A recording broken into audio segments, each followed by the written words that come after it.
Know your role. Your family eats thanks to me, my boss screamed, denying my promotion. So, I signed a better deal. Can you believe someone would look you dead in the eye and tell you, your family eats because of me? That's exactly what my boss said when she denied my promotion. What she didn't know was that just weeks later, I'd be the one watching her get escorted out of the building by security. And I wasn't sorry. Not one bit. My name's Ronnie. I'm 41 and honestly, I never planned a life in data centers. It just happened. One yes to an ugly hour led to another, and somehow, I ended up with a job title. 15 years ago, I was a night shift tech in Phoenix, staring at blinking dashboards, praying nothing lit up red. Then, a cooling unit died. Everyone was blowing up the on-call manager, who conveniently missed his phone. So, I fixed it. I kept those racks from melting down, got everything stable before sunrise. The client never even knew. The next morning, my manager pulled me aside. He hit me with a line that stuck with me forever. Uptime isn't about being a hero. It's about making sure nobody ever needs one. That became my entire mindset. Stability, redundancy, change control. All the boring, crucial stuff that keeps the lights on so everyone else can just assume the infrastructure magically works. I'm divorced, raising my 12-year-old son, Jensen, mostly on my own. His mom moved to Seattle 3 years ago for a temporary job. It wasn't. So, it's just me and him, in a 2-bedroom apartment in Charlotte, North Carolina. I've spent the last 6 years as operations lead at Sentinel Ridge Hosting. We handle managed infrastructure for banks, healthcare platforms, e-commerce giants, the kind of places where 5 minutes of downtime means 7 figures in losses and a very uncomfortable call with lawyers. Every Sunday night, Jensen and I have Chinese takeout and watch old sci-fi movies. It's our thing. Those Sunday nights are the only hours my phone stays in the other room. That context matters. Because when my boss told me my family eats because of her, she wasn't just insulting me. She was telling me she owned those Sunday nights, too. The promotion conversation lasted 10 minutes. I checked my watch when I walked in and again when I walked out. 10 minutes. Less time than it takes to microwave a frozen burrito. And in that time, a decade of my professional life was dismissed. Sentinel Ridge had been dangling the infrastructure director title for 2 years. Every quarterly review, same script. You're doing great work, Ronnie. Leadership is watching. Keep it up, and we'll get you there. Corporate speak for, we have food at home. I kept it up anyway. I maintained our entire Eastern region's uptime north of 99.99% for 18 consecutive months. I built the incident response playbook that 3 other regions adopted. I personally managed the relationship with Meridian Financial, our largest client, through 2 major platform migrations without a single SLA breach. The numbers screamed my qualifications. Incident resolution time down by 1/3. Client retention at 97%. 0 regulatory findings in 3 consecutive audits. I had the metrics printed, tabbed, highlighted, sitting in a folder on my lap, like evidence for a trial I naively thought I was going to win. But Gwen, my direct manager and VP of operations, sat across from me with that particular smile. The one that meant bad news was incoming, but she wanted you to thank her for the gentle delivery. Pure corporate hostage, negotiator energy. She explained the timing wasn't right. The board wanted someone with more cross-functional visibility. Someone who could represent operations at the executive level. Translation. Someone who plays golf with the right people, knows which fork to use at client dinners. Someone who looks like leadership rather than does leadership. I pointed out that I interfaced with clients directly every week. That I'd presented incident postmortems to the C-suite 4 times this year. That Meridian CTO had my personal cell phone and used it. She just nodded, then launched into how leadership presence wasn't just about content. It was about how you show up. The optics. The executive gravitas. She actually used the word gravitas, without a shred of irony. Optics. That was Gwen's favorite word. She built her entire career on optics.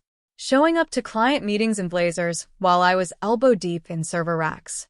taking credit for incident resolutions she couldn't explain if you spotted her the first 3 letters, schmoozing with executives while her actual team handled the overnight pages. I'd watched her present my post-incident analysis to the board last quarter without mentioning my name once.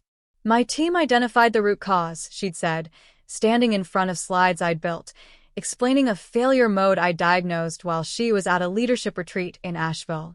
She suggested I keep doing what I was doing. Let her work on opening doors. 6 months, maybe 9. We'd get there. The hamster wheel extended another rotation. Keep running. Keep producing. Keep making her look good. And maybe someday you'll get a pellet. I stood up to leave. The conversation was over. We both knew it. She stopped me at the door. Close it for a second, she said. And for a moment, that polished corporate mask slipped. What I saw underneath was chilling. The cold, calculating stare of someone who viewed people not as colleagues, but as inventory to be managed. Assets with unfortunate opinions. She said she wanted to make sure we understood each other. That she knew recruiters had been reaching out. That she knew I thought I had options. Then, she reminded me I was a single father who needed stability. Health insurance. Predictable hours. A kid in middle school isn't exactly portable. The job market isn't kind to people who job hop at our age. Our age? Like we were in the same boat. Like, she hadn't just told me I wasn't ready for the promotion she'd gotten 3 years ago. Then came the line that changed everything. The one that hit me like a gut punch. Your family eats because of me. Because I've protected your position here. Because I've kept you out of the layoff conversations. A little gratitude and patience would go a long way. I didn't respond. Didn't give her the satisfaction. Just nodded once, opened the door, and walked back to my desk. But something snapped in that moment. A wire that had been holding tension for years finally broke. She'd said the quiet part out loud. She didn't see me as a colleague or even an employee. She saw me as a resource she controlled. A man she could threaten with his own son's well-being and expect gratitude in return. That night, after Jensen went to bed, I updated my resume for the first time in 3 years. Gwen Holloway hadn't always seemed this way. Or maybe she had, and I'd just been too busy keeping the lights on to notice the ceiling she was constructing above my head. She'd arrived 4 years ago, recruited from a larger competitor with a resume full of buzzwords. Transformational leader. Strategic visionary. Passionate about building high-performance teams. The kind of phrases that mean nothing but sound impressive to people who confuse confidence for competence. Her profile picture was professionally lit, perfect hair, power blazer. Mine was cropped from a family photo at the zoo where Jensen was making bunny ears behind my head. Within 6 months, she'd reorganized ops to put herself at the center of every client communication. Within a year, she'd implemented a visibility protocol, requiring all significant updates to route through her before reaching leadership. In practice, nothing I did would reach anyone who mattered unless Gwen forwarded it. And when she forwarded it, my name got scrubbed. Credit went in, attribution came out. Magic. The Meridian financial relationship was the clearest example. I'd inherited that account after their previous vendor had a catastrophic failure, the kind that gets whispered as a cautionary tale at conferences. Their CTO had been burned badly. Badly enough to trust no one. I spent 18 months rebuilding that trust. One incident-free month at a time. Weekly check-ins.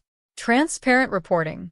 Actually answering my phone when she called at weird hours, which, apparently, was revolutionary in an industry where "we'll get back to you" usually means we'll get back to you whenever we feel like it. By year 2, the client CTO called me directly with concerns, bypassing the support line entirely because she knew I'd give her a straight answer instead of corporate spin. She trusted my judgment. She told me explicitly that Sentinel Ridge kept their business because of me. Not the company. Not the brand. Me. Gwen's response to this?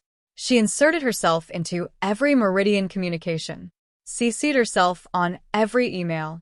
Started scheduling executive alignment calls that were really just opportunities to take credit for stability I'd built. During the last contract renewal, she presented the relationship as her achievement. I wasn't even invited to the meeting. Andre, our senior systems engineer, and the closest thing I had to a friend there, put it perfectly one afternoon. She's not managing operations, Ronnie. She's managing the story of operations. And in her story, she's always the hero, saving everyone from disasters that conveniently happened off-screen. Andre had been around longer than anyone, a quiet guy in his 50s who'd seen 3 management regimes come and go. He understood the systems better than anyone alive, could diagnose a network issue by the sound the switches made. And he understood the politics well enough to keep his head down. He'd started making observations, noting how every incident report got edited before going upstairs. How my 17-page root cause analysis became 3 pages after Gwen's review. Funny how problems keep getting smaller the higher up they travel, he said once. Like reverse gravity. Except for accountability. Every one of those trim sections covered decisions Gwen had made or approved. The firmware update she'd pushed without proper testing because a client complained. The overnight monitoring staff she'd reduced from 3 to 1 because automation could handle it. The cooling maintenance she deferred to make quarterly numbers prettier. Every decision created risk.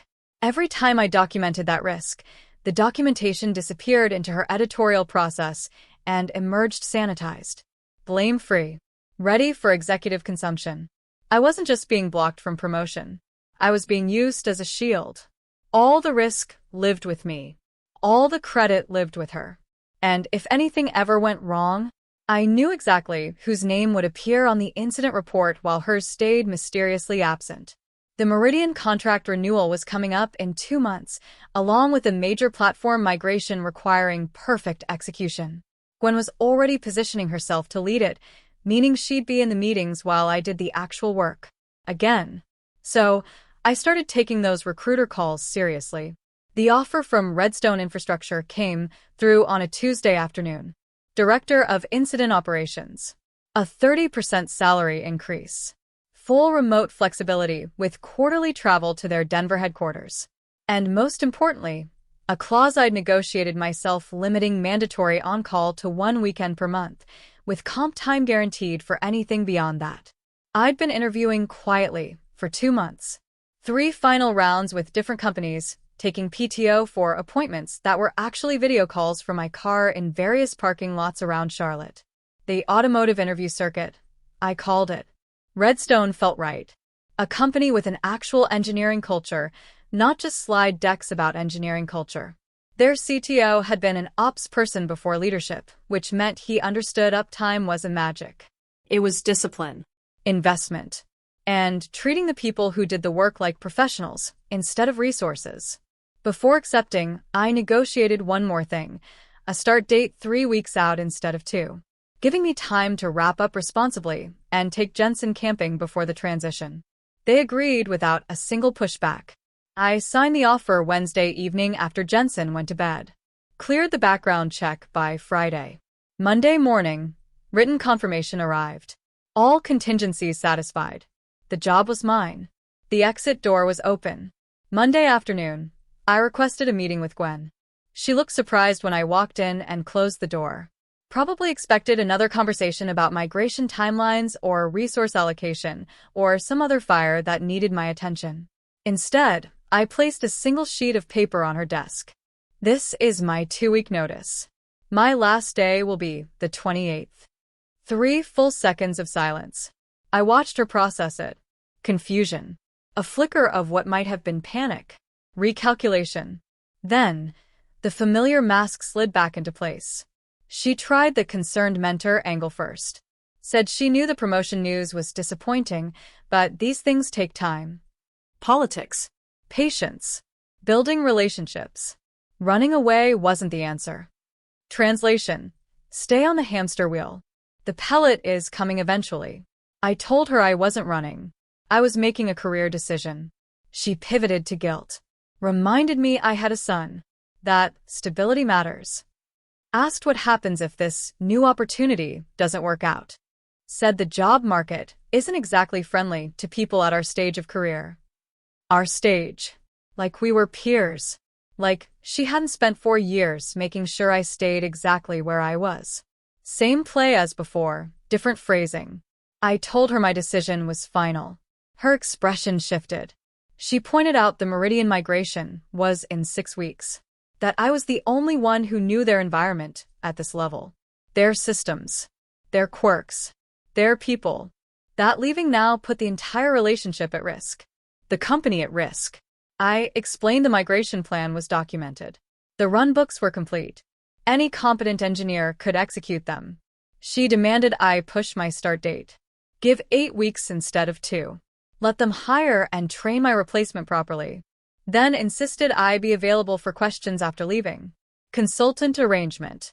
Emergency contact. Whatever it takes. No. The word hung there. I don't think she'd heard it from me in 6 years. I'd always been the yes guy. Yes to the extra project. Yes to the weekend coverage. Yes to the scope creep and unpaid overtime and impossible deadlines. That guy was done. I explained my notice period was 2 weeks, as specified in my employment agreement. I'd complete all standard handover procedures and documentation during that time. After the 28th, I wouldn't be available for Sentinel Ridge business in any capacity. Not consultant calls. Not emergency contacts. Not quick questions that turn into 4-hour firefights. Nothing. Not negotiable. She smiled coldly. I hope you know what you're doing, Ronnie. Decisions have consequences. The industry is smaller than you think. Yes, I replied. They do. For 6 years, I'd been the guy who fixed things before anyone knew they were broken. Early morning alerts resolved before clients woke up. Weekend pages handled without logging overtime because the team needed me. Unofficial changes pushed through because the proper change control process took too long, and Gwen needed results yesterday so she could send leadership a nice update. All of that stopped the day I submitted my notice. I didn't sabotage anything. Didn't delete files, or hide documentation, or plant any landmines. I simply started following actual policies. The ones written in the official procedures manual that nobody ever read because they expected me to handle exceptions personally. Malicious compliance. Except it wasn't even malicious. It was just compliance. Following the rules everyone agreed to follow, but nobody actually followed because there was always someone like me to clean up the mess quietly. Day 1 of my notice period, a junior engineer messaged me about an Amber Alert on the Meridian backup cluster. Sync lag. Asked if I could just bounce the service like usual. The usual being, I fix it in 5 minutes, nobody logs a ticket, nobody follows procedure, the problem disappears, and everyone pretends the systems run themselves. Old Ronnie would have remote in, fixed it, and moved on. New Ronnie replied with instructions. Follow the standard incident escalation procedure. Document in ServiceNow, assigned to on-call rotation. Follow the runbook. Section 4.3 covers sync lag specifically. The response came back almost immediately, but that takes like 2 hours with all the approvals. You could fix it in 5 minutes. My reply, the procedure exists for a reason. Following it ensures proper documentation and knowledge transfer. I won't always be here to bounce services. Translation. Not my circus anymore. Time to learn to juggle. Watching people realize they'd have to actually use the processes I'd written was darkly fascinating. They went through the usual denial to acceptance arc, and finally, they started reading the runbooks. Turns out, those processes worked fine. They were just slow, bureaucratic, and exactly as thorough as they needed to be for a regulated industry where audit trails matter. By day 3, Gwen scheduled an all-hands operations sync. Corporate speak for emergency meeting because everything is on fire and I need someone to yell at. She threw scary graphs on the screen. Resolution times up 40%, customer satisfaction trending yellow, and something called operational velocity that I'm pretty sure she made up. It sounded bad, which was the point. She demanded to know what was happening. Why were things taking so long? Where was the sense of urgency? The room sat in uncomfortable silence. Junior engineers looked at each other like students, hoping someone else would answer the teacher's question. Someone coughed. This was the moment where old Ronnie would have spoken up, offered to coordinate a solution. New Ronnie sat there with his hands folded, waiting. Finally, I spoke up in my most helpful voice. We're following documented change control procedures per your memo from last October about process adherence and audit compliance. The one she'd sent after external auditors flagged our change management as a risk area. The one she'd made everyone sign, acknowledging they'd read and understood. Her jaw tightened. That memo had been performative. A gesture she'd assumed nobody would actually enforce, because I'd always handled things quietly. A checkbox exercise. A CYA documentation, not something people were supposed to actually do. She suggested there was room for professional judgment in applying procedures, that we didn't need to be rigid about routine issues, that experienced team members should know when to expedite. I agreed, completely nodded. Then noted that with the Meridian migration approaching, it seemed important to ensure all changes were properly documented and approved for audit trail purposes. Wouldn't want another finding, I said, especially not right before a major client engagement. Checkmate. Via her own policy. She couldn't argue without contradicting herself in front of the entire team. The meeting ended with nothing resolved, and everyone confused about what they were supposed to do now. Death by process, exactly as designed. That afternoon, I left at 5 o'clock sharp. First time in years I hadn't stayed just to wrap up a few things. Jensen had a basketball game at 6:30, and I was going to be there for the whole thing, instead of watching the fourth quarter from the parking lot while handling emails on my phone. He spotted me in the stands during warm-ups and literally stopped dribbling. The ball bounced away while he stared, grinned, and got yelled at by his coach for losing focus. After the game, they won by 6, and he had 8 points, including a 3-pointer in the fourth quarter. We got burgers at his favorite place. He asked why I wasn't checking my phone, why I hadn't looked at it once since we sat down. I told him about the new job. Director role. Better pay. Mostly remote. We weren't moving. Same apartment, same school, same everything, except I'd actually be around for dinner and games and Sunday movies that didn't get interrupted by emergency pages. He thought about it for a second, then said, the other thing wasn't working for either of us. The incident hit at 2:40 a.m. on day 9 of my notice period. I woke up to 43 notifications and a voicemail from Andre that consisted of 2 words. It's bad. My phone still had the old alert routing from when I used to cover extra rotations. I'd never bothered to remove myself from the escalation chains. One more thing on the handover list that suddenly seemed less urgent. Meridian Financial's primary database cluster had crashed. Not a graceful failover. Not a controlled maintenance window. A hard crash with data corruption during overnight batch processing. The kind of failure that makes auditors ask uncomfortable questions and lawyers start drafting demand letters. Their SLA guaranteed 99.99% uptime for critical systems, with financial penalties that escalated by the hour. Every minute of unplanned downtime cost them roughly $15,000 in direct losses, plus whatever regulatory penalties would follow from missed processing windows. By the time the sun came up, they'd been down 4 hours. $6 million in exposure and counting, with the meter still running, and no clear resolution in sight. I could hear the panic in the escalation emails even from here, watching the notifications pile up on my phone like a slow-motion disaster. I wasn't on call. Wasn't even supposed to be involved. But Andre called me anyway, and I picked up because old habits die hard, and because I wanted to know what happened to systems I'd protected for 6 years. He explained the situation in his usual deadpan. The crash was caused by a storage firmware update, one that wasn't on the approved change calendar. The change request showed a junior engineer's name as the implementer, but Gwen had pressured him to push it Friday night because the client CTO had mentioned query performance during a business review. Gwen wanted it fixed before Monday so she could send a proactive communication about how responsive Sentinel Ridge was to client concerns. Told him to skip the staging environment testing because we don't have time for the full process on something this routine. Classic Gwen. Quick wins that looked good in the moment and exploded catastrophically later. Maximum visibility, minimum diligence. The firmware equivalent of, I'm sure it'll be fine, followed by, how could anyone have predicted this? The answer, of course, was that everyone who knew anything about change management could have predicted this. That's why change management exists. I'd blocked dozens of similar requests over the years by insisting on proper testing and change windows. The conversations were always the same. Gwen would frame urgency as client centricity. I'd explain why shortcuts create bigger problems than they solve. She'd sigh dramatically about how ops people don't understand the business. And I'd hold the line anyway.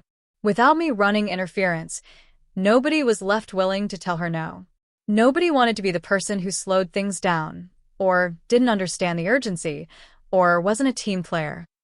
So, they did what she asked. And now $6 million was on fire. Andre had documentation. The email chain between Gwen and the junior engineer was damning in its clarity. She hadn't put instructions in writing directly. She was too politically savvy for that. But his replies referenced her verbal instructions with the precision of someone who knew he might need cover later. Smart kid. Per our call, you want me to push the firmware tonight and skip staging validation? Just confirming in writing before I proceed. Her response 3 minutes later. Correct. The client is breathing down my neck, and I need this resolved before Monday. Get it done. Plus, the change request noted expedited per VP approval with her initials. And the change control system logged exactly who approved the staging bypass. Digital breadcrumbs leading straight to her door. I told him to save everything. Screenshot it. Export it to the compliance case folder. Flag it for legal hold. Don't let anyone modify those records. The formal incident review was scheduled for Thursday. Standard practice for any outage exceeding SLA thresholds. A structured post-mortem where we'd walk through the timeline, identify root causes, and document corrective action. Usually, Gwen would facilitate these reviews, which meant controlling the narrative. Ensuring the final report said whatever she needed it to say. The problems got smaller. The accountability disappeared. The lessons learned were always about process improvements that someone else would implement. But this time, there was a new variable. The outage had triggered Meridian's breach notification requirements, which meant their compliance team was demanding an independent review with full documentation. They'd insisted on including their own technical lead in the meeting, Marisol Vega, a senior systems architect I'd worked with during both previous platform migrations. Marisol didn't play politics. She played facts, had a reputation for being relentless about root cause analysis. The kind of engineer who would follow a problem through 17 layers of corporate obfuscation until she found the actual answer. She once told me her job was to find what broke and why, and corporate feelings weren't her concern. And she had access to logs that Gwen couldn't edit. I spent the days before the review compiling documentation. Every email where Gwen had pushed for expedited changes. Every instance where proper testing had been skipped at her direction or with her approval. Every sanitized report where risk factors got edited out before reaching leadership. Clean timeline. Supporting evidence. All factual. All verifiable. Zero commentary or interpretation. I wasn't planning to sabotage anyone. I was just planning to tell the truth when asked. The incident review took place in the main conference room on the executive floor. The one with the good chairs and the view of the parking garage. Present, Gwen. Myself. Andre. Our CTO. Marisol from Meridian. And an HR representative I'd never seen at a technical meeting in 6 years of working there. HR representatives don't attend postmortems unless someone's about to become post-employed. Her presence told me everything about what leadership expected to happen in this room. This wasn't just a postmortem. This was a tribunal. With better lighting. Gwen tried controlling the narrative from the opening minute. She'd prepared. Hair perfect. Blazer crisp. Confident smile firmly in place. Thanked everyone for being there during a challenging week. Acknowledged we'd fallen short of our commitments. Said she took full responsibility for ensuring we do better going forward.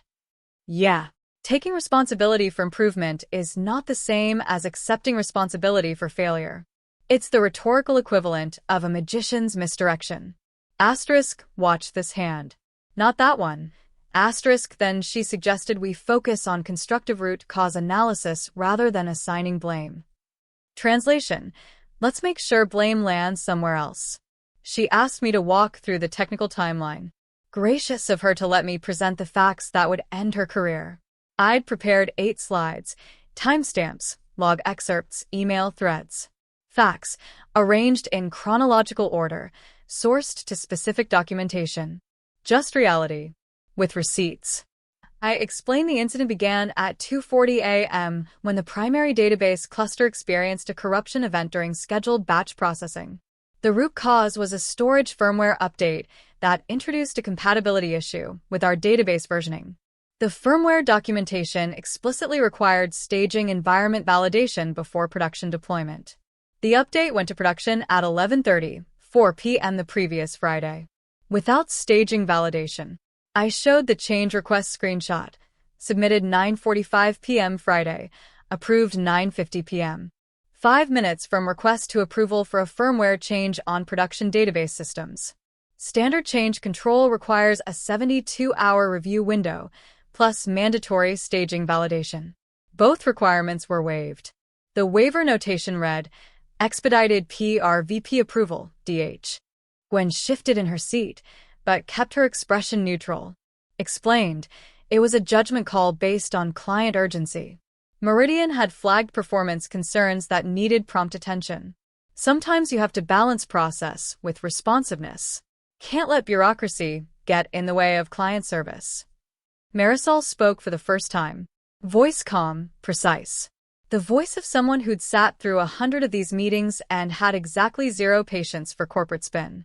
What performance concerns specifically? I reviewed our support ticket history this morning.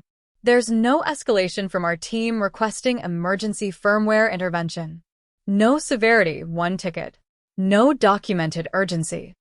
Gwen explained it came up in conversation during the quarterly business review.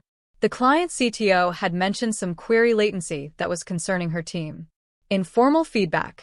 The kind of thing that doesn't always make it into formal channels. Did she specifically request that firmware be updated without staging validation? Gwen's smile tightened. She explained she'd expressed urgency about resolution.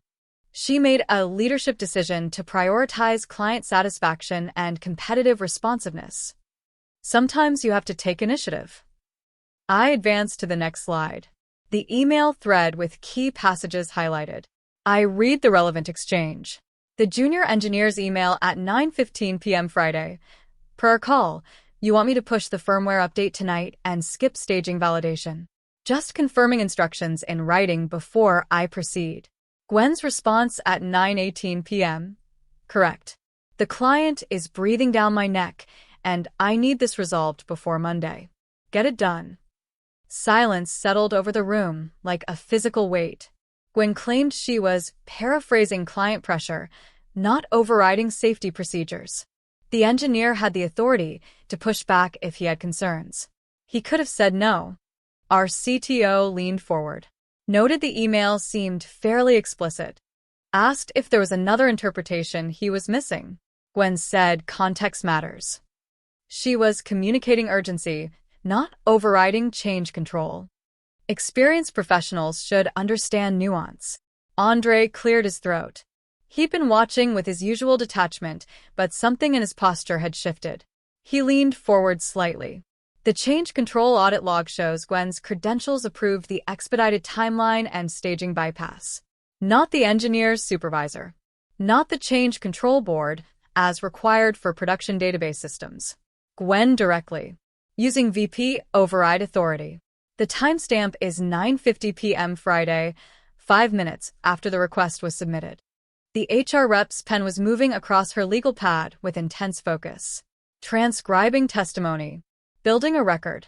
Gwen insisted VP override authority existed for exactly these circumstances. That's why the authority existed in the first place. It was part of her role. The ability to make judgment calls when the situation required. I pulled up the policy screenshot. Noted that firmware changes to production database systems require change control board approval, regardless of urgency level, per policy OPS 147, section 4.2. VP override authority explicitly excludes changes to critical data systems handling financial transactions. The policy document showed her electronic signature at the bottom. She'd signed off on it herself during last year's annual compliance review. Marisol added that Meridian's contract includes specific language about change control procedures for systems handling financial data. Bypassing documented procedures may constitute a material breach. Their legal team was reviewing implications. Gwen pivoted to me, said I'd been disengaged for 2 weeks, refused to help with routine issues, unavailable for questions from junior team members.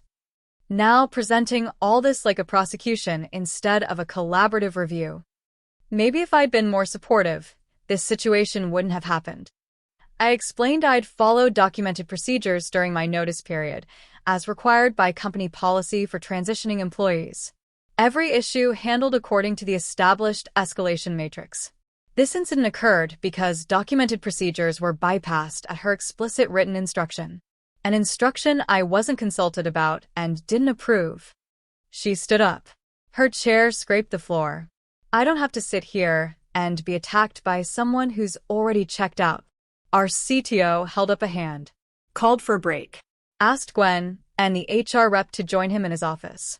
Marisol caught my eye as we filed out. The faintest nod. Professional acknowledgement between people who value facts over narratives. The rest of my notice period passed quietly. Gwen was working remotely on strategic initiatives for the remainder of the week, meaning she was negotiating her exit, being investigated by legal, or both. Her office light stayed dark. On day 11 of my notice, I was in the break room getting coffee when I heard the elevator ding. I looked up and watched Gwen walk out, followed by an HR rep and a security officer. She was carrying a cardboard box. The sad standard issue kind they keep in supply closets for exactly this purpose. A few picture frames visible on top.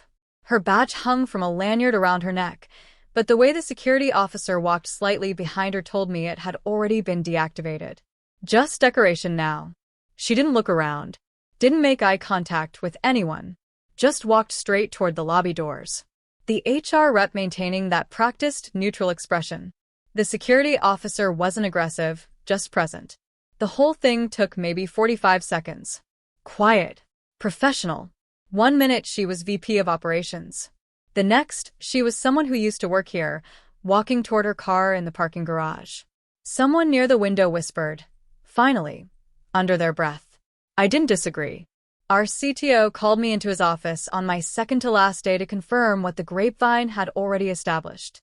Gwen was gone. Effective immediately. The official internal announcement would describe it as a mutual decision to pursue new opportunities. The reality? Legal reviewed the email chains. HR reviewed the policy violations.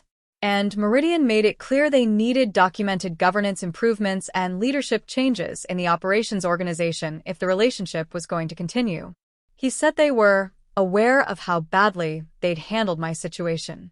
The promotion. The visibility issue. The way credit got redistributed upward while risk got pushed downward. All of it. If I'd consider staying, we could discuss the director role, different reporting structure, compensation that actually reflected my value. Real authority this time, not just responsibility. He meant it. I could tell from the desperation in his voice. Everything I'd wanted 2 months ago. But now, it felt like being offered a window seat on a plane that had already crashed into the mountain. I told him I appreciated that genuinely, but I'd made commitments. He nodded, said he figured that, said I'd been right about everything. He should have seen it sooner. I told him he saw what Gwen wanted him to see. That was her specialty. On my last day, I finished the handover documentation. Almost 90 pages of procedures, contacts, troubleshooting guides, and institutional knowledge that would take my replacement months to fully absorb, assuming they bothered to read it and didn't just ping me on LinkedIn asking quick question. I sent it to Andre with a note. Don't let them pressure you into shortcuts. The procedures exist for a reason. His reply came back within minutes, staying exactly long enough to collect full pension. Then fly fishing shop in Montana. You should visit. Bring the kid. I stopped by the junior engineer's desk on my way out. The one Gwen had pressured into pushing the firmware update. He looked shell-shocked. Fair, given he'd spent the past week being interviewed by legal about emails he'd never wanted to write and decisions he'd been pressured into making. He apologized. Said he should have pushed back harder. that he knew it felt wrong when he did it.